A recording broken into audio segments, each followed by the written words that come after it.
En grandissant dans notre maison de la banlieue de Cleveland, la différence entre Derek et moi est devenue évidente avant même que je sache lasser mes chaussures. Quand Derek a eu 8 ans, nos parents lui ont organisé une immense fête d'anniversaire dans le jardin avec un château gonflable, un magicien et 20 enfants de sa classe. Lorsque mon 8e anniversaire est arrivé 6 mois plus tard, maman a acheté un gâteau de supermarché et a invité mon unique ami pour une pizza. Derek a déballé une batte de baseball Louisville Slugger toute neuve et un ensemble de gants assortis. J'ai eu un gant d'occasion de notre voisin, dont le fils était devenu trop grand pour le porter. Ce schéma s'est poursuivi tout au long de l'école primaire avec une précision chirurgicale. Derek a reçu des cours particuliers de mathématiques quand il avait des difficultés avec les fractions, tandis que je comprenais la division longue en étudiant des livres de la bibliothèque pendant les pauses déjeuner. Sa chambre débordait des dernières consoles de jeux vidéo et figurines d'action, tandis que la mienne contenait des jouets d'occasion provenant de vide-grenier. Nos parents justifiaient ces disparités en expliquant que Derek était plus prometteur et avait besoin d'un soutien supplémentaire pour atteindre son potentiel. Au collège, le fossé s'est élargi pour devenir un canyon. Derek a rejoint l'équipe de baseball itinérante qui coûtait à nos parents $1 500 par saison, avec des tournois hors de l'état et des sacs d'équipement sophistiqués. Je jouais dans la ligue de loisirs gratuite avec un casque emprunté qui n'était jamais tout à fait à la bonne taille. Quand Derek a voulu des leçons de guitare, papa l'a immédiatement inscrit à des sessions hebdomadaires avec le meilleur professeur de la ville. Quand j'ai exprimé mon intérêt pour l'apprentissage de la batterie, maman m'a suggéré de m'entraîner sur des casseroles et des poêles dans le garage. L'adolescence a apporté des contrastes encore plus frappants qui étaient plus profonds que les déceptions de l'enfance. Pour le 17e anniversaire de Derek, papa l'a surpris avec une BMW série 3 bleu nuit dans l'allée, avec un énorme ruban rouge tendu sur le pare-brise. Tout le quartier s'est rassemblé pour voir Derek recevoir ses clés pendant que papa rayonnait de fierté. 6 mois plus tard, quand j'ai eu 17 ans, j'ai eu droit à un sermon sur la responsabilité et un abonnement de bus pour le réseau de transport en commun de la ville. La garde-robe de Derek se composait de marques de créateurs de chez Nordstrom et de grands magasins coûteux. Son placard contenait plus de chaussures que la plupart des adultes, allant des baskets de basketball Nike aux chaussures habillées en cuir pour les occasions formelles. Mes vêtements provenaient de magasins discount et des portants de fin de saison en solde. J'ai appris à faire des achats intelligents, en trouvant des pièces de qualité à des prix abordables, mais le message restait limpide sur lequel des 2 fils méritaient les plus belles choses. Les voyages de vacances de printemps sont devenus des histoires de famille légendaires qui m'excluaient entièrement. Derek s'est envolé pour Canquin avec ses amis du lycée, un voyage entièrement financé par nos parents, qui craignaient qu'il ne manque d'importantes expériences sociales. J'ai passé ces mêmes semaines à travailler sur des chantiers de construction pour économiser de l'argent pour le collège communautaire, mélangeant du béton et transportant du bois pendant que mes camarades de classe publiaient des photos de plage sur les réseaux sociaux. La préparation pour l'université a révélé le favoritisme le plus spectaculaire à ce jour. La candidature de Derek à Harvard a bénéficié de services de conseil professionnel, d'aide à la rédaction de dissertations et de coaching pour les entretiens qui ont coûté des milliers de dollars. Nos parents ont engagé des tuteurs spécialisés pour améliorer ses scores au SAT et ont payé pour plusieurs tentatives jusqu'à ce qu'il obtienne des résultats acceptables. Quand mon tour est arrivé, papa m'a tendu une brochure du conseiller d'orientation et m'a souhaité bonne chance. L'admission de Derek à Harvard a déclenché une célébration qui rivalisait avec des réceptions de mariage. Papa a ouvert des bouteilles de champagne sur la pelouse et a appelé tous les parents dans un rayon de 3 États pour partager la nouvelle. Le journal local a même publié un petit article sur la réussite scolaire de Derek. Pendant ce temps, mon admission au collège communautaire local a mérité un bref hochement de tête et la suggestion que je devrais envisager de transférer dans une vraie université éventuellement. La cérémonie de la carte de visite a eu lieu lors du dîner du 21e anniversaire de Derek dans le steakhouse le plus chic du centre-ville de Cleveland. Papa s'est levé devant toute la famille et a officiellement présenté à Derek des cartes en relief sur lesquelles on pouvait lire « Derek Miller, associé au développement commercial ». Le geste symbolisait la position garantie de Derek dans l'entreprise de construction prospère de papa après l'obtention de son diplôme. Tout le monde a applaudi pendant que j'étais assis en silence, sachant que personne n'avait jamais discuté de mon futur rôle dans l'entreprise familiale. Derek a absorbé ce traitement de faveur comme une éponge absorbe l'eau, développant une attitude de privilégié qui a façonné ses interactions avec tout le monde autour de lui. Il parlait aux employés avec condescendance, attendait une gratification immédiate pour chaque désir et croyait sincèrement que le succès lui serait servi sur un plateau en raison de son droit de naissance plutôt que mérité par l'effort. Pendant les dîners de famille, Derek dominait les conversations avec des histoires sur ses expériences dans l'Ivy League, tandis que j'écoutais en silence les récits de soirées de fraternité et d'événements de réseautage. Il citait les noms de professeurs et de camarades de classe ayant des relations influentes, brossant le tableau d'un monde où les opportunités coulaient naturellement vers ceux qui étaient jugés dignes. L'hypothèse restait tacite mais évidente que Derek hériterait de l'entreprise de construction familiale et l'amènerait vers de plus haut sommet grâce à son éducation supérieure et ses avantages naturels. Ce que personne ne réalisait pendant ces années, c'est que leur enfant chéri apprenait toutes les mauvaises leçons sur la vie, le succès et le caractère. Pendant que Derek collectionnait les privilèges et les accolades, je développais quelque chose de bien plus précieux par nécessité et détermination. Chaque affront et chaque réussite négligée ont forgé une résilience et une éthique de travail qui se révéleraient infiniment plus précieuses que n'importe quel BMW ou diplôme de Harvard. Les bases avaient été posées pour une confrontation qui briserait les illusions familiales et révélerait des vérités inconfortables sur le favoritisme, le caractère et la véritable signification du succès. Le chemin privilégié de Derek était sur le point d'entrer en collision avec mon parcours bâti de mes propres mains, d'une manière qui surprendrait tout le monde, en particulier lui. L'obtention de son diplôme de Harvard aurait dû lancer Derek vers un succès immédiat, mais la réalité avait d'autres plans pour lui. Armé de son diplôme en commerce et des relations de notre père, Derek est entré avec confiance dans le monde professionnel, s'attendant à des tapis rouges et des bureaux de direction. Au lieu de cela, il a fait face à un réveil brutal que son sentiment de supériorité ne l'avait pas préparé à gérer. Sa première entreprise concernait une idée de start-up technologique qu'il a présentée à papa avec une confiance suprême lors du dîner du dimanche.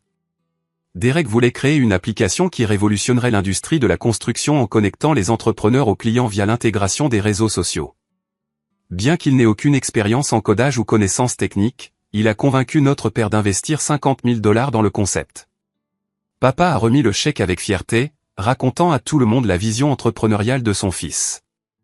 J'ai observé cela tout en terminant mon diplôme d'associé au collège communautaire, travaillant sur des chantiers de construction le jour et étudiant des manuels de commerce et de finance tard dans la nuit.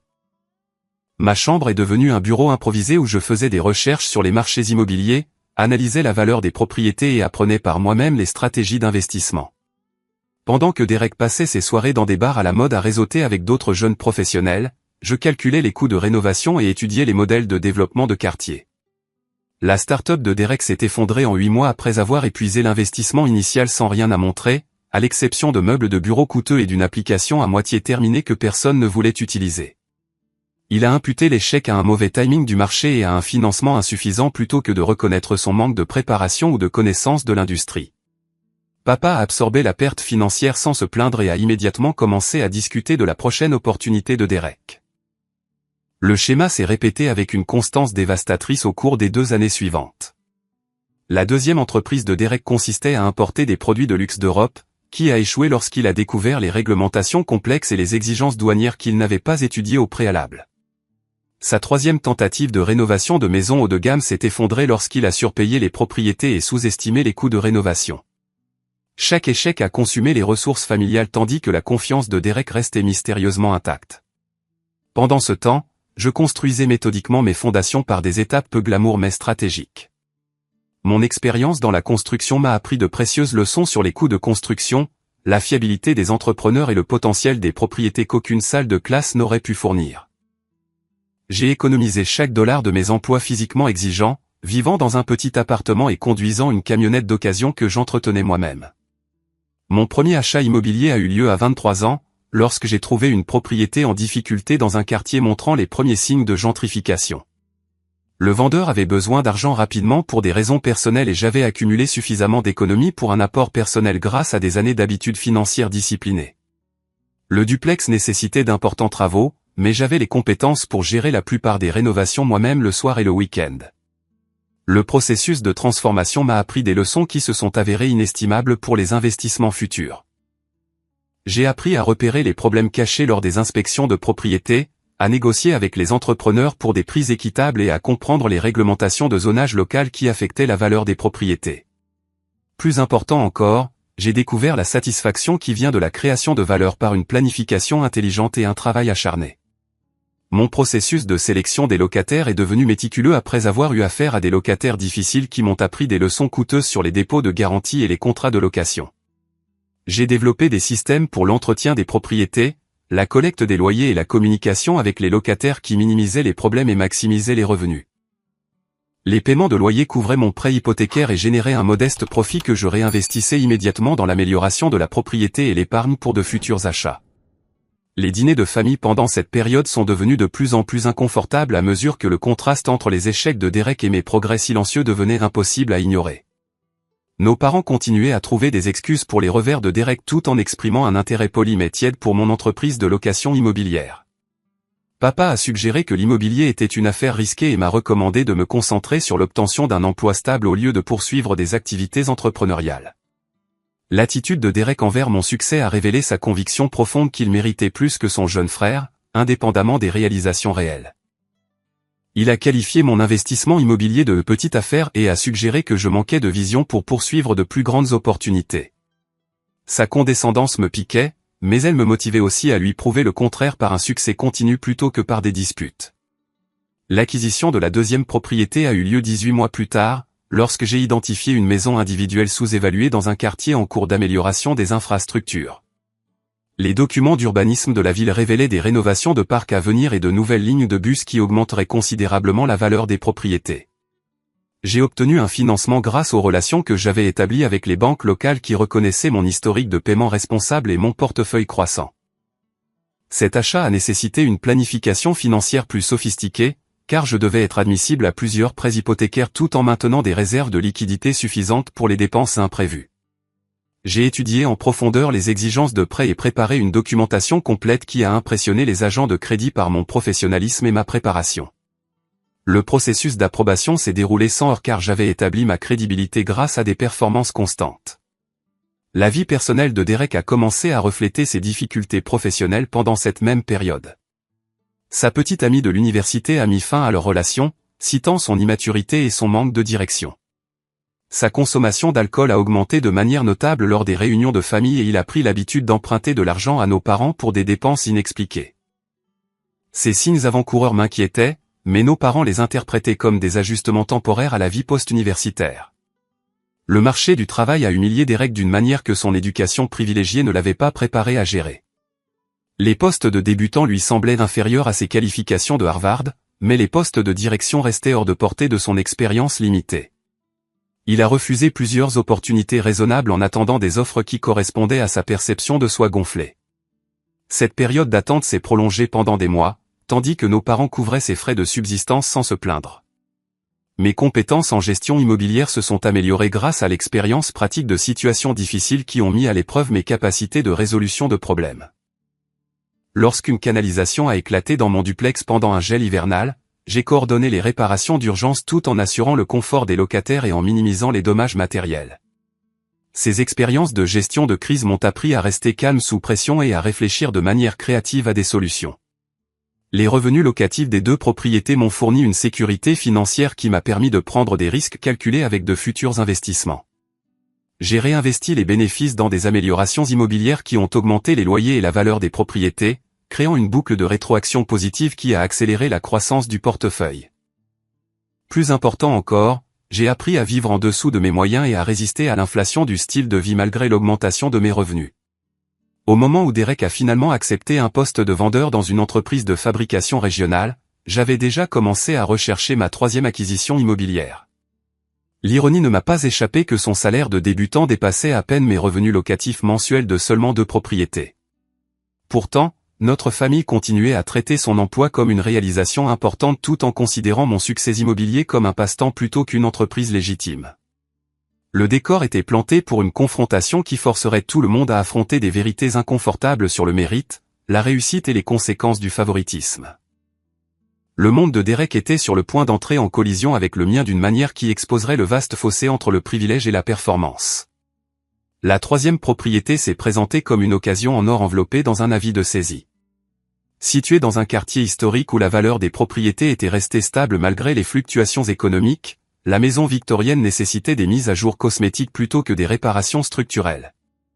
Les propriétaires précédents avaient perdu leur emploi lors d'une restructuration d'entreprise et devaient vendre rapidement avant de faire face à une ruine financière complète. Je surveillais les listes de saisie depuis des mois, développant des relations avec des agents immobiliers qui comprenaient mes critères d'investissement et ma capacité financière. Lorsque cette propriété est apparue sur le marché, j'ai programmé une visite en quelques heures et soumis une offre le même après-midi. Ma capacité à conclure rapidement avec de l'argent comptant m'a donné un avantage significatif sur les acheteurs nécessitant un financement traditionnel. Le processus d'achat a révélé à quel point mes connaissances immobilières s'étaient développées depuis cette première acquisition nerveuse de duplex. J'ai négocié des clauses d'inspection qui protégeaient mes intérêts tout en maintenant un calendrier agressif qui satisfaisait les besoins urgents du vendeur. Mon réseau d'entrepreneurs a fourni des estimations fiables pour les coûts de rénovation, me permettant de calculer les rendements potentiels avec confiance. La situation professionnelle de Derek s'est détériorée aussi rapidement que mon portefeuille s'est développé. Son poste de vendeur a exposé des faiblesses dans ses compétences interpersonnelles que des années de privilèges avaient masquées efficacement. Les clients réagissaient mal à son attitude présomptueuse et à son manque d'intérêt sincère pour leurs besoins. Ses chiffres de vente se classaient constamment dans le quartile inférieur de son équipe régionale, malgré les avantages de son éducation et de ses relations familiales. Les réunions du matin sont devenues des exercices d'humiliation alors que le superviseur de Derek soulignait sa piètre performance devant des collègues qui avaient obtenu de meilleurs résultats avec des antécédents moins favorables. Son diplôme de Harvard ne signifiait rien pour les clients qui ne se souciaient que de la valeur et de la qualité du service. Pour la première fois de sa vie, Derek a reçu des commentaires honnêtes sur ses capacités réelles plutôt que des éloges basés sur son potentiel. Sa réponse à ces défis a révélé des défauts de caractère que des années de complaisance avaient soigneusement cultivés. Plutôt que d'accepter la responsabilité de ses lacunes, Derek a blâmé les politiques de l'entreprise, les attributions de territoire et la qualité des produits pour ses échecs. Il se plaignait amèrement d'un traitement injuste tandis que ses collègues le surpassaient tranquillement par un effort supérieur et un meilleur service client. Pendant ce temps, la rénovation de ma maison victorienne progressait sans heurts grâce aux leçons apprises des projets précédents. J'avais développé des systèmes efficaces pour gérer les entrepreneurs, commander les matériaux et coordonner les inspections qui minimisaient les retards et les dépassements de coûts. La transformation de la propriété en difficulté en une unité de location attrayante s'est faite plus rapidement et à moindre coût que mes projections initiales. Le processus de sélection des locataires pour cette propriété a attiré des candidats de meilleure qualité que mes locations précédentes en raison de l'emplacement souhaitable et des améliorations réfléchies. J'ai choisi un jeune couple de professionnels qui appréciaient le caractère historique et étaient prêts à payer un loyer majoré pour les caractéristiques uniques et l'emplacement de choix. Leur dépôt de garantie et leurs premiers mois de loyer ont fourni un flux de trésorerie immédiat qui a validé ma stratégie d'investissement. Ma partenaire commerciale, Sarah, est entrée en scène pendant cette période lorsqu'elle m'a approché pour former une société de gestion immobilière. Elle gérait des propriétés locatives pour d'autres investisseurs et a reconnu l'opportunité de combiner nos compétences et nos ressources pour un bénéfice mutuel. Sarah a apporté une expertise organisationnelle et des relations établies avec les fournisseurs qui complétaient parfaitement mes capacités de rénovation et ma connaissance du marché. Notre partenariat a commencé de manière conservatrice avec des accords informels pour partager des ressources et se référer des opportunités. À mesure que la confiance s'est développée grâce à des collaborations réussies, nous avons officialisé notre relation avec des documents juridiques qui protégeaient les deux parties tout en créant une base pour des opérations étendues. L'expérience professionnelle de Sarah en comptabilité a fourni des capacités de gestion financière qui ont amélioré notre analyse des investissements. La société de gestion immobilière a grandi naturellement de nos succès individuels et de nos compétences complémentaires. Nous avons établi des procédures standardisées pour la sélection des locataires, les demandes d'entretien et les renouvellements de bail qui ont amélioré l'efficacité tout en réduisant les problèmes. Notre portefeuille combiné a atteint une masse critique qui nous a permis de négocier de meilleurs tarifs avec les entrepreneurs et les fournisseurs grâce à des achats en volume. La consommation d'alcool de Derek est devenue plus visible lors des réunions de famille alors que ses échecs professionnels s'accumulaient et que sa confiance s'érodait. Il arrivait en retard au dîner du dimanche avec une haleine d'alcool et faisait des commentaires inappropriés qui embarrassaient tout le monde. Nos parents trouvaient des excuses pour son comportement tout en exprimant en privé leur inquiétude quant à sa direction et son attitude. Sa relation avec l'argent est devenue de plus en plus problématique car son revenu d'emploi ne suffisait pas à soutenir le style de vie qu'il croyait mériter. Il empruntait de petites sommes à nos parents pour diverses dépenses, promettant toujours un remboursement rapide qui se matérialisait rarement. Ces prêts se sont accumulés en une dette substantielle que nos parents ont absorbée sans exiger de compte. Le licenciement a eu lieu un vendredi après-midi après que le superviseur de Derek a documenté un schéma de mauvaise performance, de plaintes de clients et de comportements non professionnels. Sa réaction immédiate a été de blâmer la politique de l'entreprise et un traitement injuste plutôt que de reconnaître sa contribution au résultat. Il a menacé d'intenter une action en justice pour licenciement abusif jusqu'à ce que notre père le convainque que poursuivre un litige nuirait à ses perspectives d'emploi futur.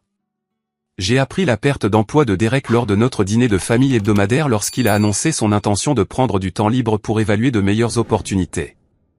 Son rejet désinvolte des responsabilités professionnelles contrastait fortement avec mon approche disciplinée de la constitution de richesses par un effort constant et une planification stratégique. L'ironie de sa confiance malgré des échecs répétés aurait été amusante si la situation n'était pas si tragique.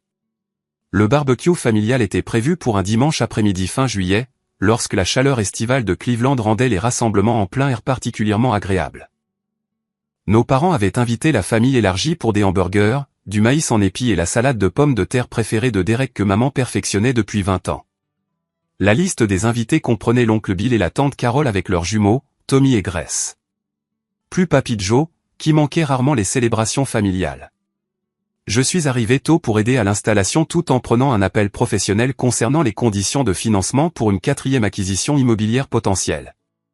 La conversation portait sur des discussions complexes sur les ratios prêt-valeur, les projections de flux de trésorerie et les comparaisons de marché qui démontraient à quel point mes opérations immobilières étaient devenues sophistiquées. Ce que je n'ai pas réalisé, c'est que Derek était arrivé à l'improviste et s'était positionné à portée de voix de mes discussions financières détaillées. La conversation téléphonique a couvert les mesures de performance de la 3e propriété, y compris les revenus locatifs, les taux d'appréciation et les avantages fiscaux qui avaient dépassé mes projections conservatrices. Mon prêteur était impressionné par la trajectoire de croissance du portefeuille et a offert des conditions favorables pour les futures acquisitions en se basant sur mon historique éprouvé. La discussion a révélé l'ampleur de mon succès en des termes que Derek n'avait jamais entendus auparavant. Alors que je terminais l'appel et me tournais vers la maison, l'expression de Derek révélait le choc, la confusion et une colère croissante face à ce qu'il avait entendu. Sa vision du monde avait été construite sur l'hypothèse de sa supériorité inhérente et de son succès garanti, tandis que mes réalisations restaient cachées de la conscience familiale. La révélation que son frère négligé l'avait surpassé financièrement a créé une dissonance cognitive qui allait bientôt exploser en une confrontation publique. Le décor était planté pour un règlement de compte familial qui exposerait des années de favoritisme, de sentiments de supériorité et d'auto-illusion de la manière la plus dramatique possible. Le statut d'enfant chéri de Derek était sur le point d'entrer en collision avec la réalité inconfortable de la réussite réelle par rapport à la supériorité supposée. Le jardin bourdonnait de l'énergie typique d'une réunion de famille alors que les parents remplissaient leurs assiettes de hamburgers grillés et rattrapaient des mois de nouvelles accumulées. Oncle Bill s'occupait du grill avec une expertise pratique tandis que tante Carol supervisait les jumeaux qui tentaient d'organiser une bataille de ballons d'eau impromptue. Papy Joe tenait la cour à la table de pique-nique, régalant quiconque à portée de voix avec des histoires sur les débuts de son entreprise de construction, lorsqu'il a construit la moitié des bâtiments commerciaux du centre-ville de Cleveland. Derek s'est approché de moi avec une expression qui combinait la suspicion et une rage à peine contenue. Ses mouvements semblaient instables, suggérant qu'il avait bu avant d'arriver à ce qui était censé être une célébration décontractée de l'après-midi. Le verre en cristal dans sa main contenait ce qui semblait être un whisky coûteux de la collection privée de papa, un privilège que Derek s'arrogeait librement malgré son statut de chômeur actuel. Alors, Cody, commença-t-il avec une fausse décontraction qui ne trompa personne à portée de voix. Je n'ai pas pu m'empêcher d'entendre ta petite conversation téléphonique sur les portefeuilles immobiliers et les conditions de financement. Un discours plutôt impressionnant pour quelqu'un qui est censé travailler dans la construction pour gagner sa vie. L'accusation dans sa voix a traversé la terrasse, provoquant une pause dans les conversations alors que les membres de la famille sentaient la tension monter. Maman a levé les yeux de l'arrangement des condiments avec l'expression inquiète qu'elle portait chaque fois que ses fils montraient des signes de conflit. Papa a continué à retourner les hamburgers, mais ses épaules se sont tendues en préparation de tout drame qui allait se dérouler. J'investis dans l'immobilier depuis quelques années maintenant, ai-je répondu calmement, espérant désamorcer la situation avant qu'elle ne dégénère en quelque chose qui gâcherait l'après-midi de tout le monde. J'ai commencé petit et j'ai progressivement constitué un portefeuille. Rien de trop excitant, juste une croissance régulière grâce à une planification minutieuse et un travail acharné. Le rire de Derek ne contenait aucune trace d'humour alors qu'il prenait une longue gorgée de son verre et s'approchait avec une intention agressive évidente. Rien de trop excitant. Je t'ai entendu parler de 3e propriété et de projection de flux de trésorerie comme si tu étais une sorte de magnate de l'immobilier. Comment exactement un décrocheur de collège communautaire peut-il se permettre plusieurs propriétés? Alors que j'ai du mal à trouver un emploi décent avec mon MBA de Harvard. La référence à Harvard m'a piqué car elle révélait à quel point Derek s'accrochait encore à des diplômes qui n'avaient pas réussi à se traduire en succès réel. Son désespoir devenait évident pour toutes les personnes présentes, y compris les membres de la famille élargie qui avaient été témoins d'années de son comportement de privilégié. Le contraste entre ses suppositions et ma réalité était sur le point de devenir douloureusement clair pour tout le monde. Je n'ai jamais eu de diplôme de Harvard, ai-je souligné tranquillement, essayant de maintenir ma dignité pendant que la voix de Derek devenait plus forte et plus conflictuelle. Je suis allé au collège communautaire, puis à l'université d'État avec des bourses au mérite tout en travaillant dans la construction pour tout payer. Chaque propriété que je possède a été achetée avec l'argent que j'ai gagné et économisé grâce à la discipline et à la planification. Oncle Bill a abandonné le grill pour se rapprocher alors que l'agitation de Derek devenait impossible à ignorer. Les jumeaux ont arrêté leurs préparatifs de ballon d'eau pour regarder le drame se dérouler avec de grands yeux qui reflétaient la confusion quant à la raison pour laquelle leur cousin se disputait si intensément. Papy Joe a posé sa bière et a regardé avec l'expression alerte de quelqu'un qui avait vu beaucoup de conflits familiaux au fil des décennies. Discipline et planification? La voix de Derek s'est brisée par l'incrédulité et une hystérie montante. Tu essaies de me dire que tu as somehow construit un empire immobilier pendant que je luttais pour trouver du travail? C'est impossible. Tu as toujours été le raté, celui qui ne pouvait même pas entrer dans une université décente. C'est moi qui ai les relations, l'éducation, les cartes de visite. Sa référence aux cartes de visite de papa a révélé à quel point Derek avait profondément intériorisé les symboles de statut plutôt que de comprendre la substance de la réussite réelle. Les cartes en relief représentaient une opportunité garantie dans son esprit, tandis que mon succès avait été construit en reconnaissant et en créant des opportunités que d'autres négligeaient. Maman s'est approchée prudemment, les mains levées dans un geste de paix qui n'avait pas réussi à résoudre d'innombrables différends familiaux au fil des ans. Les garçons, s'il vous plaît, ne gâchez pas ce bel après-midi avec des disputes sur les affaires et l'argent. Nous sommes ici pour profiter de la compagnie des autres et célébrer le fait d'être ensemble en famille. Derek s'est tourné vers elle avec l'expression sauvage de quelqu'un dont les croyances fondamentales sur la réalité s'effondraient en temps réel. Célébrer?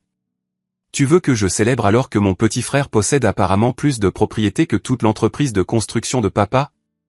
Comment est-ce possible? Alors que vous avez passé 20 ans à me dire que j'étais celui qui réussissait. La question a flotté dans l'air estival comme la fumée du grill abandonné alors que tout le monde absorbait les implications des paroles de Derek. Des années de mythologie familiale soigneusement entretenue s'effilochaient alors que la vérité sur nos réussites respectives devenait impossible à nier ou à rationaliser. Papa s'est approché avec la démarche déterminée de quelqu'un qui tente de rétablir l'ordre par l'autorité parentale. Son visage montrait la confusion et l'embarras alors que les familles voisines commençaient à jeter un œil par-dessus les clôtures pour assister à notre drame familial de plus en plus public. Derek, baisse la voix tout de suite. Quels que soient les problèmes que vous avez entre vous, vous pourrez en discuter en privé plus tard. En privé? Derek a ri de nouveau avec une hystérie amère qui a mis tout le monde mal à l'aise. Pour qu'on puisse continuer à prétendre que l'enfant chéri est à la hauteur des attentes pendant que la déception de la famille construit secrètement sa richesse dans le dos de tout le monde? Je ne crois pas, papa. Je veux des réponses tout de suite sur la façon dont cela s'est produit. Son sentiment de trahison était sincère, même s'il était complètement mal dirigé. Derek s'était convaincu que le succès était son droit de naissance, basé sur l'investissement parental plutôt que sur l'effort personnel. La révélation que son frère négligé avait obtenu des résultats supérieurs par une action indépendante menaçait tout ce qu'il croyait sur lui-même et sa place dans la hiérarchie familiale. Tante Carole a rassemblé les jumeaux de manière protectrice alors que le comportement de Derek devenait de plus en plus erratique et imprévisible. Oncle Bill s'est positionné entre Derek et le reste de la famille avec la posture alerte de quelqu'un prêt à intervenir physiquement si nécessaire. L'atmosphère festive s'était complètement évaporée, remplacée par une tension assez épaisse pour être coupée au couteau. J'ai investi chaque prime que papa t'a donnée, a crié Derek en gesticulant sauvagement avec son verre, éclaboussant du whisky sur les dalles de la terrasse. J'ai utilisé chaque relation qu'il m'a fournie et chaque avantage qu'il m'a donné. Comment as-tu pu réussir alors que j'avais tout et que tu n'avais rien? La question a révélé la faille fondamentale dans la compréhension de Derek du succès et de la réussite. Il avait confondu les ressources avec les résultats, supposant que les avantages se traduiraient automatiquement en accomplissement sans effort ou sagesse correspondant. Sa vision du monde ne pouvait pas accepter la possibilité que son frère ait réussi précisément parce qu'il manquait de ses avantages. Maman a commencé à pleurer doucement alors que la réunion de famille se désintégrait en humiliation publique et en effondrement émotionnel. Ses larmes reflétaient des années de culpabilité concernant le favoritisme qui avait façonné ses deux fils d'une manière qu'elle commençait seulement à comprendre. Les conséquences de leurs choix parentaux explosaient devant les parents et les voisins qui se souviendraient de cet après-midi pour les années à venir. Derek a levé son verre en cristal au-dessus de sa tête avec le geste théâtral de quelqu'un perdant complètement le contrôle de ses émotions. « À la santé du génie de la famille », a-t-il hurlé, la voix brisée. Celui qui a trompé tout le monde pendant que je suivais toutes les règles et répondais à toutes les attentes que vous aviez fixées pour moi. Le verre a volé dans les airs en un arc parfait vers mon visage alors que la rage de Derek a finalement submergé le peu de maîtrise de soi qui lui restait. Le temps a semblé ralentir alors que le cristal captait la lumière du soleil et que le whisky giclait dans toutes les directions. Le fracas contre la terrasse en briques derrière moi a ponctué l'effondrement émotionnel complet de Derek alors qu'il se tenait, chancelant, au lendemain de son geste dramatique. Les pleurs de maman sont devenus des sanglots audibles alors que la réalité de ce que Derek venait de faire s'imposait à toutes les personnes présentes. Papa est resté figé de choc et d'embarras tandis que les membres de la famille élargie échangeaient des regards gênés qui en disaient long sur des années de dysfonctionnement observé qui éclataient enfin en conflit ouvert. Le silence qui a suivi le fracas n'a duré que quelques secondes avant que le rire profond de Papy Joe ne traverse la tension comme une lame dans la soie. Son amusement était si inattendu et inapproprié que tout le monde s'est tourné vers lui avec des expressions allant de la confusion au choc pur et simple face à sa réaction à la crise familiale. Le rire de Papy Joe a roulé sur la terrasse avec le son riche et averti de quelqu'un qui avait été témoin de décennies de drame familial et voyait enfin une occasion de remettre les pendules à l'heure. Ses mains usées par le temps ont frappé ses genoux alors qu'il secouait la tête avec un amusement évident face à l'effondrement spectaculaire de Derek et au visage choqué qui l'entourait. « Asseyez-vous, vous tous », a-t-il commandé avec l'autorité qui venait du fait d'être le patriarche de la famille et le fondateur de l'entreprise de construction qui subvenait aux besoins de toutes les personnes présentes. Sa voix portait le poids de 78 ans et la colonne vertébrale d'acier qui avait bâti une entreprise à partir de rien pendant les années de boom économique de Cleveland. Derek est resté debout, la poitrine haletante et les poings serrés, alors qu'il luttait pour comprendre la réaction inattendue de Papy à son explosion émotionnelle. « Ce n'est pas drôle, Papy. Cody a menti à tout le monde sur son succès pendant que je luttais pour trouver ma place dans le monde. » Derek James Miller, a dit Papy en insistant sur le nom complet, ce qui avait semé la peur dans 2 générations de membres de la famille. « Tu vas t'asseoir, espèce d'ingrat, tout de suite, avant que je ne raconte à tout le monde ici exactement le genre de difficulté que tu as vraiment eu. » La menace dans son ton était sans équivoque. Derek s'est effondré à contre-cœur dans la chaise de jardin la plus proche avec la posture défaite de quelqu'un qui réalisait qu'il était allé trop loin. Maman continuait à tamponner ses yeux avec une serviette en papier pendant que papa se tenait paralysé par la rupture sans précédent de l'harmonie familiale. Oncle Bill a profité du calme momentané pour éteindre le grill et se rapprocher de l'action, sentant clairement que quelque chose d'important allait se produire. Tante Carole a gardé les jumeaux positionnés en sécurité derrière elle tout en maintenant un contact visuel avec le drame. Toute l'assemblée attendait les prochains mots de Papy avec l'attention d'un public assistant à une performance à enjeux élevés. « Vous voulez parler de succès et d'échecs » a demandé Papy de manière rhétorique en se penchant en avant avec une concentration intense sur le visage empourpré de Derek. « Laissez-moi vous parler du fonds en fiducie de 50 000 $ que votre grand-mère et moi avons créé pour votre diplôme universitaire.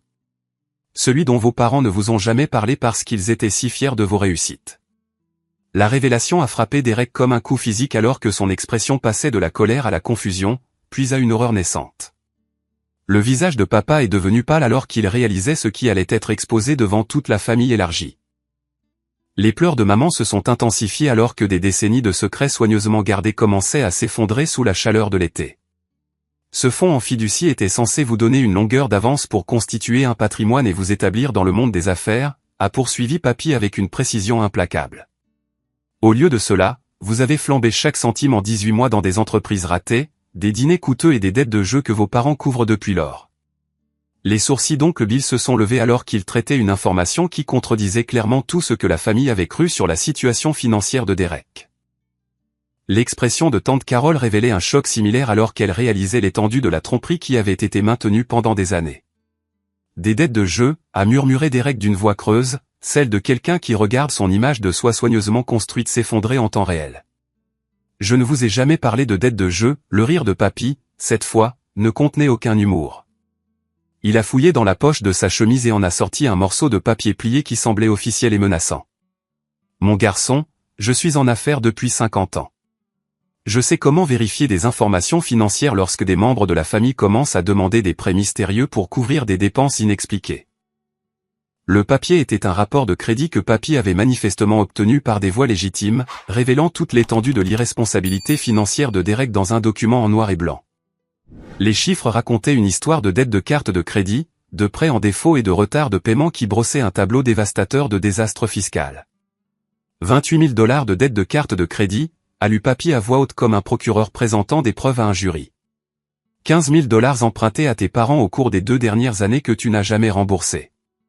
3 cartes de crédit au maximum et 2 défauts de prêt qui ont détruit ta cote de crédit. Papa s'est affaissé dans une chaise de jardin comme si ses jambes ne pouvaient plus le soutenir. L'ampleur des problèmes financiers de Derek dépassait clairement ce qu'il avait réalisé, malgré le fait d'avoir couvert de nombreuses dépenses mystérieuses ces derniers mois. Son expression montrait la reconnaissance dévastatrice que des années de complaisance avaient créé un monstre financier. Mais les dettes de jeu sont ma partie préférée, a poursuivi Papy avec la satisfaction amère de quelqu'un qui expose des vérités longtemps cachées. 14 000 $ à divers sites de paris en ligne et des marqueurs de casino qui ont été vendus à des agences de recouvrement quand tu ne pouvais pas les rembourser. Le visage de Derek a changé de couleur plusieurs fois alors que toute l'étendue de ses secrets devenait publique de la manière la plus humiliante possible. Son image soigneusement entretenue de diplômé de Harvard en difficulté médigne s'est complètement évaporée sous le poids des preuves documentées. « Comment savez-vous tout cela ?» a demandé Derek faiblement, comme si contester la source de l'information pouvait d'une manière ou d'une autre invalider les révélations dévastatrices.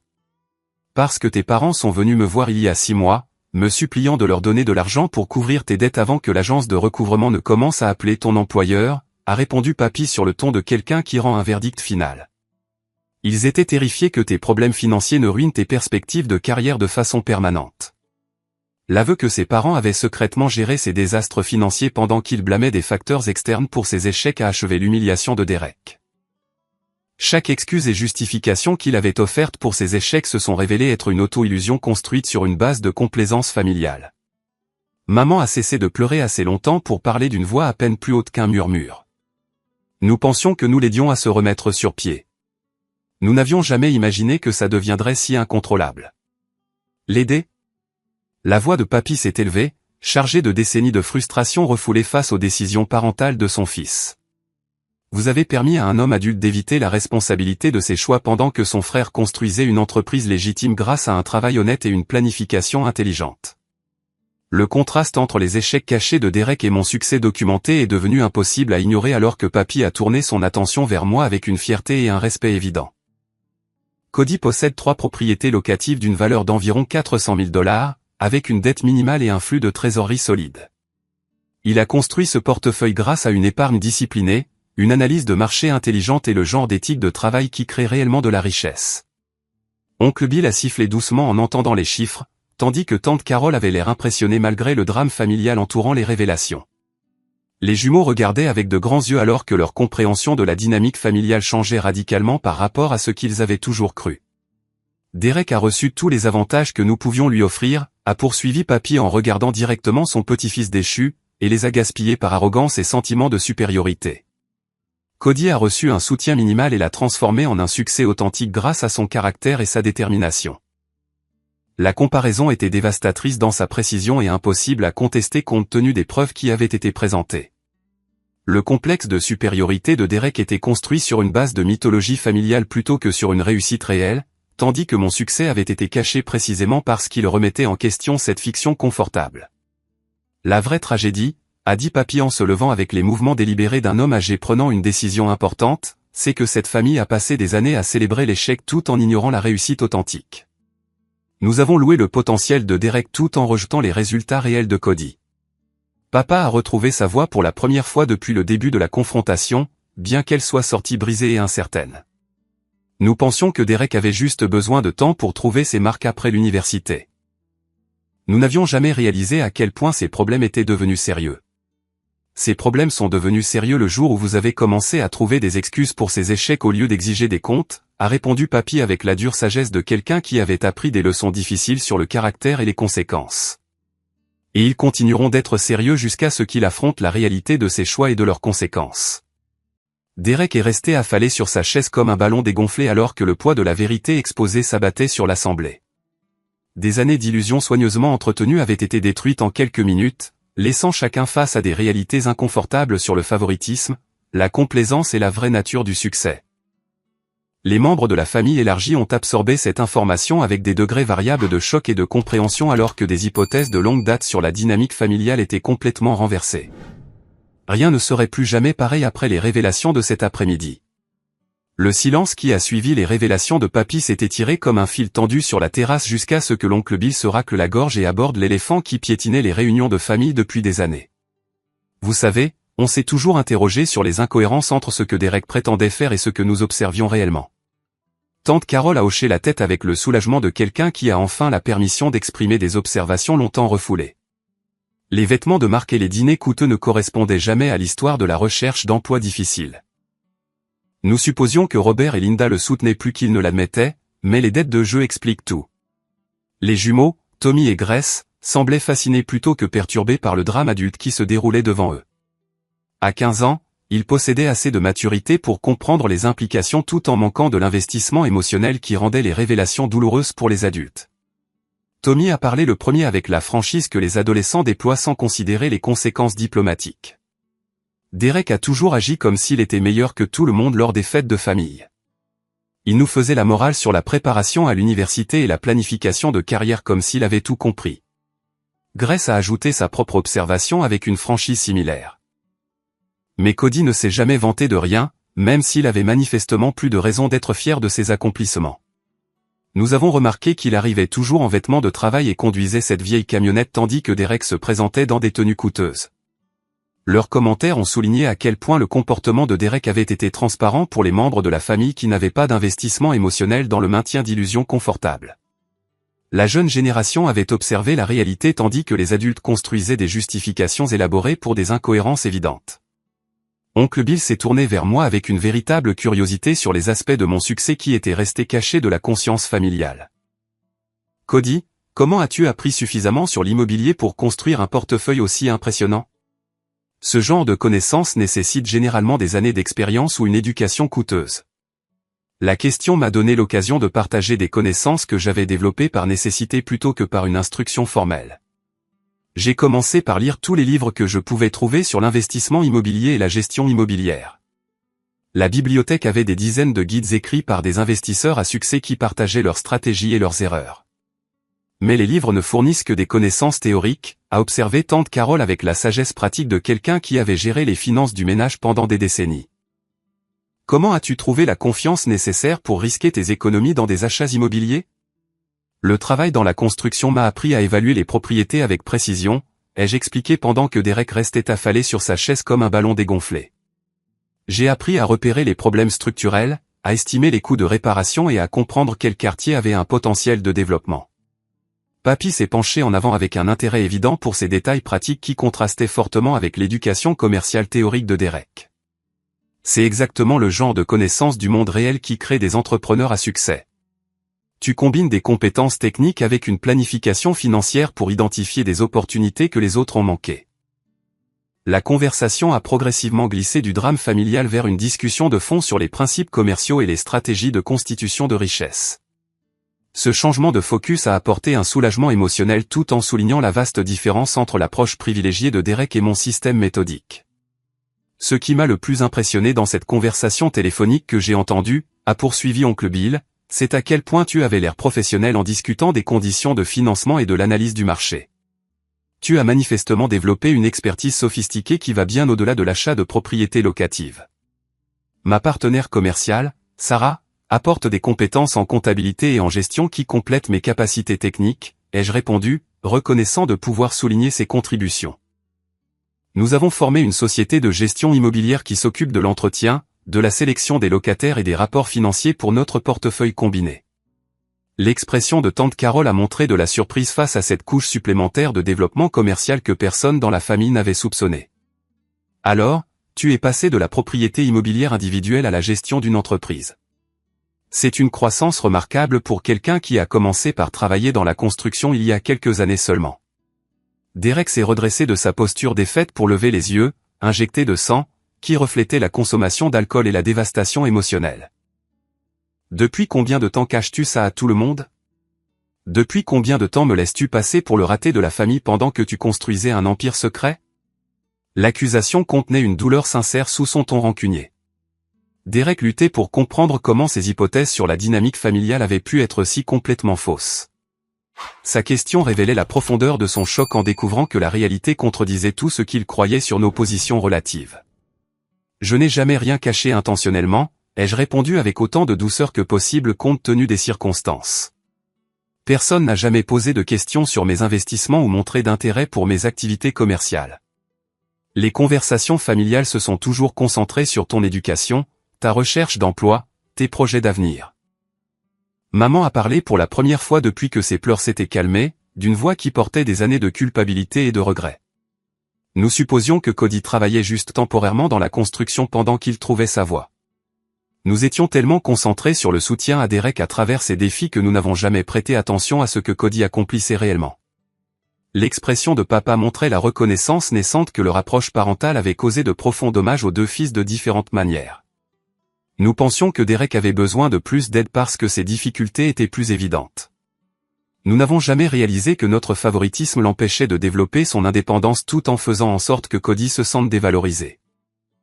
La voix de papy portait le poids d'une sagesse durement acquise alors qu'il abordait les problèmes fondamentaux qui avaient créé cette crise familiale. Le succès vient du caractère et de l'effort, pas des avantages et des privilèges. Derek a reçu tous les avantages que nous pouvions lui offrir et a appris à dépendre du soutien extérieur plutôt que de la force intérieure. Cody a fait face à des défis qui l'ont forcé à développer la compétence et la résilience. Le contraste entre leurs trajectoires de développement respectives était frappant et indéniable lorsqu'il était examiné honnêtement.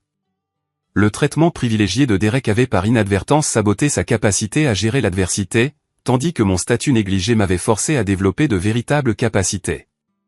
Oncle Bill a posé la question que tout le monde pensait mais hésitait à exprimer directement. Que se passe-t-il maintenant? Comment la famille avance-t-elle après des révélations comme celle-ci? La question est restée en suspens alors que tout le monde contemplait les implications pour les relations futures et la dynamique familiale. Des années de schémas établis avaient été brisés, nécessitant de nouvelles approches basées sur la vérité plutôt que sur une fiction confortable. Derek a levé les yeux avec l'expression désespérée de quelqu'un qui s'accroche à toute dignité restante dans une situation complètement sans espoir. Je peux arranger ça. Je peux trouver un autre travail et rembourser l'argent que je dois. Je peux prouver que mon éducation à Harvard n'a pas été gaspillée.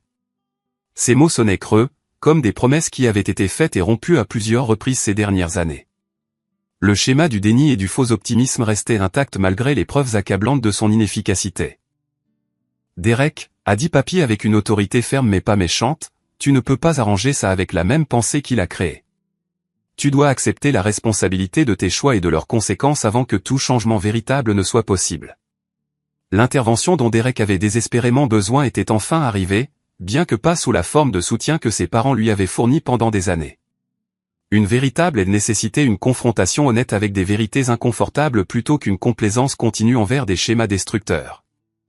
Je veux que Derek réussisse, ai-je dit avec une sincérité qui a surpris tout le monde, y compris moi-même. Mais ce succès doit venir de ses propres efforts et de sa propre croissance plutôt que d'un soutien familial continu. Nous avons tous appris que les avantages sans responsabilité créent la dépendance plutôt que la force. Cette déclaration représentait une limite que je n'avais jamais articulée clairement auparavant, mais qui était devenue essentielle pour des relations familiales saines à l'avenir. L'amour et le soutien devaient être séparés de la complaisance et de la recherche d'excuses. Maman et papa ont échangé des regards qui reflétaient des années de conversations difficiles sur le comportement de Derek et leur rôle dans la perpétuation de ses problèmes. Le temps de l'auto-illusion confortable était terminé, nécessitant des changements douloureux mais nécessaires dans leur approche. La réunion de famille s'était transformée en quelque chose ressemblant à une intervention, alors que des vérités inconfortables émergeaient enfin à la lumière du jour, où elles pouvaient être abordées honnêtement plutôt qu'enterrées sous des couches de rationalisation et de déni. Les semaines qui ont suivi notre confrontation explosive au barbecue ont apporté des changements qui se sont répercutés sur la dynamique de notre famille comme les répliques d'un tremblement de terre, modifiant fondamentalement des relations qui étaient restées statiques pendant des décennies. La réaction initiale de Derek a été 3 jours d'isolement dans sa chambre, n'en sortant que pour aller aux toilettes et pour des raids occasionnels dans la cuisine qui laissaient des preuves de sa consommation continue d'alcool. Le jeudi matin de cette première semaine, j'ai reçu un appel de papa me demandant si je pouvais le rencontrer pour un café au restaurant où il m'emmenait pour des pancakes lors de mes anniversaires d'enfance. Sa voix portait une vulnérabilité que je n'avais jamais entendue auparavant, suggérant que les révélations du barbecue l'avaient forcé à affronter des vérités inconfortables sur ses décisions parentales et leurs conséquences à long terme. « Mon fils, je te dois des excuses qui datent d'environ 20 ans, a-t-il commencé une fois que nous nous sommes assis dans la familière banquette en vinyle rouge près de la fenêtre. Ta mère et moi nous sommes convaincus que Derek avait besoin de plus de soutien parce que ses difficultés étaient plus visibles, mais nous avons complètement échoué à reconnaître ou à célébrer tes réussites. » La conversation a duré 2 heures, pendant lesquelles papa a reconnu des exemples spécifiques de favoritisme qui avaient façonné nos 2 enfances d'une manière qu'il commençait seulement à comprendre. Sa reconnaissance des erreurs passées semblait sincère plutôt que performative, suggérant une véritable introspection plutôt qu'une gestion de crise. « Je veux comprendre comment fonctionne ton entreprise immobilière », a-t-il poursuivi avec un effort évident pour combler le fossé que des années de négligence avaient créé. Peut-être y a-t-il des moyens pour que notre entreprise de construction collabore avec tes opérations de gestion immobilière pour un bénéfice mutuel. Son offre représentait un renversement complet des attitudes méprisantes antérieures envers mes activités entrepreneuriales. La perspective d'un partenariat professionnel avec l'entreprise familiale que Derek s'attendait à hériter m'a apporté une validation qui était plus douce que n'importe quel éloge d'enfance. La descente aux enfers de Derek s'est accélérée au cours des semaines suivantes, alors que la réalité de sa situation financière exposée a éliminé ses dernières options de crédit et ses relations sociales. Ses amis d'université ont progressivement cessé de répondre à ses appels lorsque son désespoir est devenu évident lors de conversations qui se terminaient inévitablement par des demandes de prêt ou de recommandations d'emploi. L'intervention a eu lieu 3 semaines après le barbecue, lorsque Derek a été arrêté pour conduite en état d'ivresse après avoir quitté un casino à 2 heures du matin. Le rapport de police indiquait qu'il y était depuis 8 heures, jouant de l'argent emprunté au budget d'épicerie de maman pendant qu'elle supposait qu'il passait des entretiens d'embauche. Papa m'a appelé de la prison du comté où Derek attendait une caution que nos parents ne possédaient plus après avoir couvert ses dettes précédentes. Cody, je sais que c'est beaucoup demandé compte tenu de tout ce qui s'est passé, mais nous avons besoin de $800 pour faire libérer Derek. Je te rembourserai dès que possible. Je paierai la caution, ai-je répondu sans hésitation, mais seulement si Derek accepte d'entrer immédiatement en traitement pour sa dépendance. Le jeu et l'alcool sont clairement devenus des problèmes graves qui nécessitent une intervention professionnelle. Les conditions que j'ai attachées à mon aide financière représentaient la première fois que quelqu'un dans notre famille exigeait des comptes de Derek en échange d'un soutien continu. Sa réponse initiale a été un rejet colérique des suggestions de traitement et des affirmations défensives selon lesquelles ces problèmes étaient des revers temporaires plutôt que des problèmes de dépendance. La visite de papy à la prison a fourni le levier nécessaire pour briser le déni et la résistance de Derek. « Mon garçon, tu as exactement 2 choix, a-t-il expliqué avec la franchise que Derek avait évité pendant des années. Tu peux accepter l'offre de Cody et obtenir l'aide dont tu as manifestement besoin, ou tu peux rester dans cette cellule jusqu'à ce que tu trouves comment résoudre tes problèmes de manière indépendante. » L'accord de Derek pour entrer en traitement résidentiel est venu après que 48 heures dans la prison du comté lui ont éclairci les idées sur ses options limitées. Le programme de 30 jours était spécialisé dans la dépendance aux jeux combinée à la dépendance à l'alcool, traitant les 2 problèmes qui avaient contribué à sa détérioration financière et personnelle. La rénovation de ma 3e propriété s'est achevée pendant l'absence de Derek, transformant la maison victorienne en une location attrayante qui commandait des loyers élevés sur le marché concurrentiel du quartier historique. Le succès du projet a validé ma stratégie d'investissement tout en fournissant des flux de trésorerie supplémentaires pour de futures acquisitions. Sarah et moi avons officialisé notre partenariat de gestion immobilière avec des documents juridiques qui protégeaient les 2 parties tout en établissant des procédures claires pour la prise de décision et la distribution des bénéfices. Notre portefeuille combiné comprenait désormais 6 unités locatives générant un revenu mensuel qui dépassait mes précédents salaires dans la construction. Le programme de réhabilitation nécessitait des sessions de participation familiale qui nous ont tous forcés à affronter nos rôles dans la complaisance envers les schémas destructeurs de Derek tout en négligeant des dynamiques familiales plus saines. Maman luttait avec la culpabilité de son favoritisme tandis que papa se débattait avec la reconnaissance que son succès en affaires ne s'était pas traduit par une sagesse parentale efficace. La dépendance de Derek s'est développée en partie parce qu'il n'a jamais appris à gérer la déception ou l'échec, a expliqué le thérapeute familial lors d'une session particulièrement difficile. L'amortissement constant des conséquences l'a empêché de développer les mécanismes d'adaptation dont les adultes en bonne santé ont besoin. Les sessions ont révélé comment le traitement privilégié de Derek avait par inadvertance saboté son développement émotionnel, tandis que mon statut négligé m'avait forcé à développer une résilience et des capacités de résolution de problèmes authentiques. Aucun de ces résultats n'avait été intentionnel, mais tous deux avaient eu des impacts profonds sur nos trajectoires de vie respectives. La transformation de Derek pendant le traitement a surpris tout le monde par sa profondeur et sa constance. L'arrogance et le sentiment de supériorité qui avaient caractérisé sa personnalité pendant des années ont progressivement cédé la place à une humilité et une responsabilité qui semblaient authentiques plutôt que stratégiques. Ses lettres à la maison reflétaient une véritable introspection sur ses choix et leurs conséquences. J'ai toujours supposé que le succès viendrait automatiquement parce qu'on m'avait dit que j'étais spécial et méritant, a-t-il écrit dans une lettre particulièrement perspicace. Je n'ai jamais appris à travailler pour quoi que ce soit parce que tout m'était donné, ce qui m'a laissé complètement dépourvu face aux responsabilités d'adulte. Sa reconnaissance de ces schémas représentait une véritable croissance qui donnait l'espoir d'un changement durable plutôt qu'une amélioration temporaire suivie d'une régression. L'accent mis par le programme de traitement sur la responsabilité personnelle semblait percer des décennies de pensées complaisantes.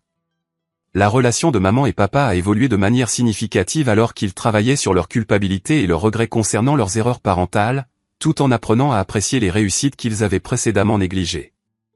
Leur nouvelle prise de conscience de mon succès commercial a mené à des conversations au dîner qui incluaient des questions sur les tendances du marché et les stratégies d'investissement.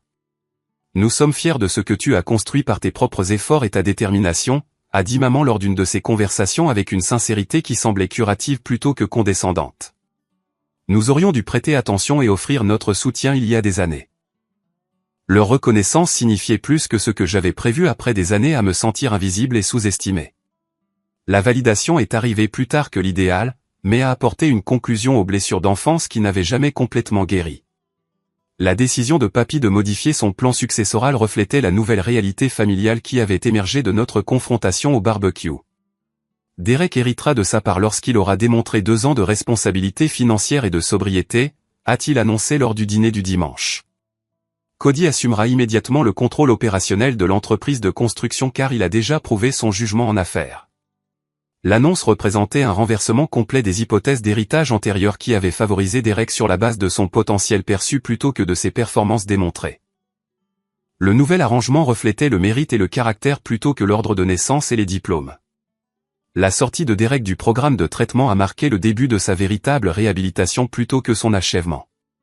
Son premier emploi était un service client de premier niveau dans une banque régionale, acceptant un emploi humble que son arrogance passée n'aurait jamais toléré. Je commence en bas parce que c'est là que je dois être en ce moment, a-t-il admis lors de son premier dîner de famille après son retour à la maison. J'ai besoin de me prouver à moi-même et à tout le monde que je peux réussir par un travail honnête plutôt que par un soutien familial continu. Son attitude représentait un changement fondamental, passant du sentiment de supériorité à la gratitude, suggérant un vrai changement plutôt qu'une performance temporaire. La reconnaissance humble de sa position semblait authentique et durable. Nos barbecues familiaux ont repris avec une dynamique complètement différente, les conversations se concentrant sur le respect mutuel plutôt que sur des hypothèses de statut et de succès. Les questions de Derek sur mes stratégies immobilières démontraient un intérêt sincère plutôt qu'une jalousie compétitive. « Pourrais-tu m'apprendre l'investissement immobilier ?» a-t-il demandé un soir avec une sincérité évidente. Je veux apprendre des moyens légitimes de construire de la richesse plutôt que de dépendre du jeu ou des sauvetages familiaux. Sa demande de conseil représentait une guérison que je n'aurais jamais imaginée possible après des années de condescendance et de mépris. L'opportunité de l'aider à développer de véritables compétences me semblait être le meilleur résultat possible pour notre relation. Le partenariat entre l'entreprise de construction et ma société de gestion immobilière a créé des synergies qui ont profité aux 2 opérations tout en offrant à Derek des opportunités d'apprendre des métiers qui lui serviraient quelle que soit sa carrière. Sa volonté d'effectuer un travail manuel démontrait son engagement envers sa croissance personnelle. 6 mois après la confrontation au barbecue, notre famille avait atteint une véritable harmonie basée sur le respect mutuel plutôt que sur une paix artificielle maintenue par le déni et le favoritisme. La sobriété de Derek est restée solide tandis que son éthique de travail continuait de s'améliorer grâce à la pratique quotidienne et au renforcement positif. Mon portefeuille immobilier s'est élargi pour inclure une 4e propriété alors que les opportunités de marché s'alignaient avec le capital disponible et des relations de financement améliorées. Le succès était plus satisfaisant car il était partagé avec des membres de la famille qui comprenaient et appréciaient enfin l'effort requis pour construire une richesse durable. Le changement le plus profond concernait la reconnaissance par nos parents que l'amour et le soutien doivent inclure la responsabilité plutôt que la complaisance. Leur nouvelle approche équilibrait l'encouragement avec des attentes, fournissant à Derek une structure tout en reconnaissant mon indépendance et mes accomplissements. Le caractère ne peut être ni acheté ni hérité, a observé Papy lors de l'un de nos déjeuners réguliers du mercredi. Il doit être développé en faisant face aux défis avec intégrité et persévérance. Derek apprend enfin cette leçon tandis que tu l'as démontré il y a des années par une détermination silencieuse. Sa sagesse a fourni une perspective qui nous a tous aidés à comprendre comment des revers temporaires pouvaient devenir des opportunités de croissance lorsqu'ils étaient abordés avec honnêteté et un engagement envers un changement véritable plutôt qu'une auto-illusion confortable. L'expansion de l'entreprise familiale dans les services de gestion immobilière a tiré parti de notre expertise combinée, tout en créant des opportunités pour que Derek contribue de manière significative plutôt que de simplement hériter d'une autorité non méritée. Sa guérison incluait un développement professionnel qui lui servirait quelles que soient ses futures décisions de carrière. La transformation de Derek est restée un travail en cours plutôt qu'une réussite achevée, mais son effort constant et son attitude humble suggéraient un changement durable plutôt qu'une amélioration temporaire. Notre relation avait évolué, passant d'un ressentiment compétitif à un soutien collaboratif. J'ai perdu des années à envier ton succès au lieu d'apprendre de ton exemple, a-t-il admis lors d'une de nos réunions mensuelles autour d'un café, qui était devenue une tradition positive. Je suis reconnaissant pour cette seconde chance de prouver que je peux apporter quelque chose de valable plutôt que de simplement consommer les ressources familiales. Sa reconnaissance représentait une guérison qui avait semblé impossible pendant les périodes les plus sombres de sa dépendance et de son sentiment de supériorité. L'opportunité de reconstruire notre relation sur des bases de respect mutuel m'a semblé être un cadeau inattendu. Le voyage de notre famille, de la dysfonction à l'harmonie, a nécessité une honnêteté douloureuse sur le favoritisme, la complaisance et la vraie nature du succès et du caractère. La confrontation au barbecue avait été dévastatrice sur le moment, mais nécessaire pour une véritable guérison et croissance.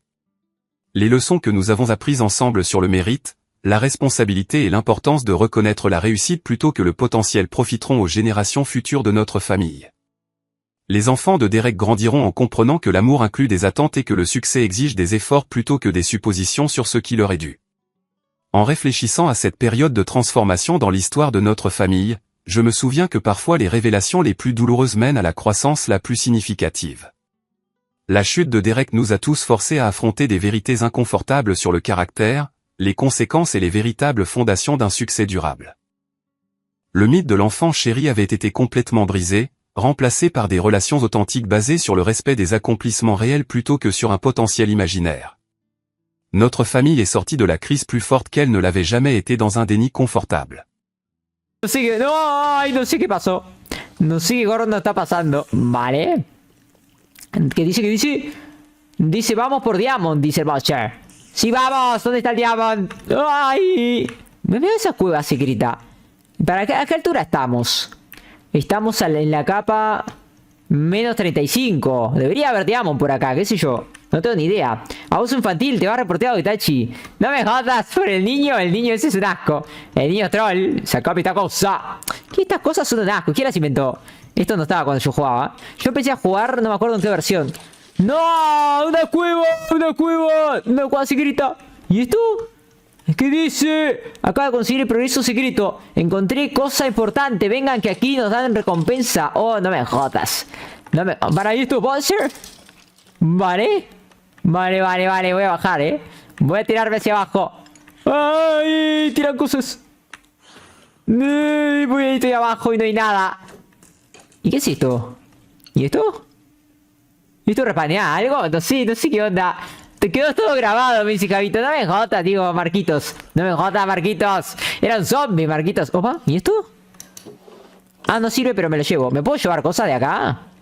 ¿Me puedo llevar cosas? ¿O romperlo está mal? ¿Y si hago esto, qué pasa? ¡No! ¡Dispara algo! Yo me quiero robar esto. Voy a robar, con todo permiso. Voy a robar algunas cosas. Con cariño, vale.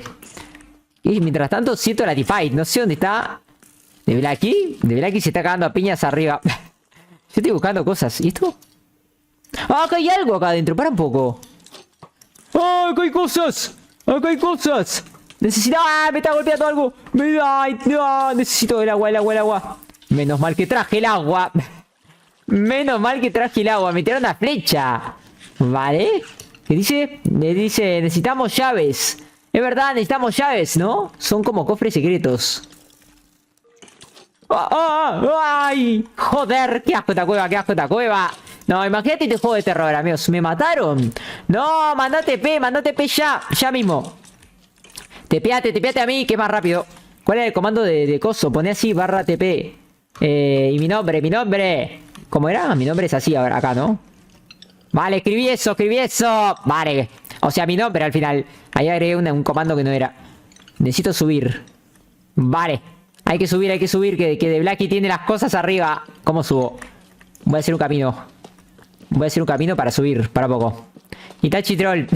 No me jodas, ¿por qué troll?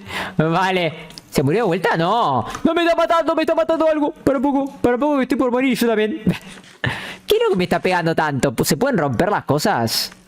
¿Esas flechas? No. Voy a subir así. Voy a hacer un plan secreto. Cuidado. ¡Ah! Está lleno de monsters. No me vas a matar. Sarmati fight. Me matan, ¿eh? Me van a matar. Ah, porque tengo el escudo. Qué boludo. No lo estoy usando. Cuidado. Vale. Sarmati fight. ¿Quién más quiere, malditos monsters? Vale, vamos a subir. Hay que subir. Para poquito. Esta es una cueva asquerosa. Esta cueva es un asco. Vale, toma de Blacky. Toma esto, subí. Hace una montaña y subí. Por el agujero, así recuperas tus cosas. Vale, yo subo por otro lado. Voy a subir por acá. Vale, a ver si puedo subir. 1, 2, 3, 4. Excelente. Uf, ¿esto se puede romper? Sí. Ah, puede haber un TNT, ¿no? No. Yo no confío, acá hay un TNT seguro.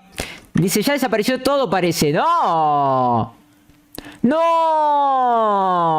Cuando aparece Removed. ¿Dónde está el Removed? Se removieron 35 entidades. ¿Para cuándo moriste?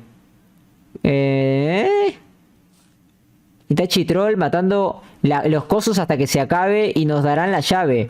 Ah, hay que matar a los bichos. ¿Y acá había algo? Acá hay más cosas. Vale. No me jodas. No me digas que te perdiste las cosas. ¿Qué tenías? ¿Qué más tenías de Blacky? Vale, qué asco. Me falta un pantalón, de verdad. Es verdad, es verdad. Vale, toma, te doy el mío. Te doy el mío de Blacky, porque sad. Agárrate, lo regalo. Vale, let's go. No, aquí no ha pasado nada. A mí no me importa, me lo regaló Paulo. Yo no lo pude lograr. Todavía no pude conseguir nada.